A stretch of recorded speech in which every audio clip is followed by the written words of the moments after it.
ছত্তিশগড় পুলিশের যৌথ অভিযানে নিকেশ 12 জন মাওবাদী, উদ্ধার প্রচুর পরিমাণে অস্ত্র এবং বিস্ফোরক।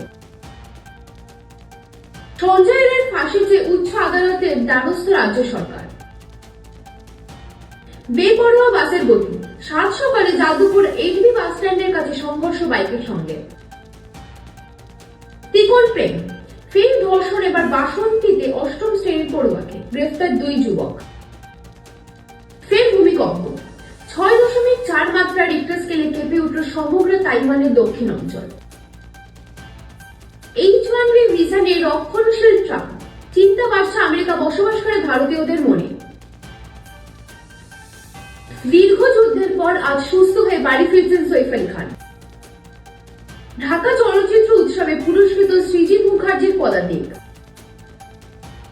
আজ থেকে শুরু ভারত ইংল্যান্ডের T20 সিরিজ।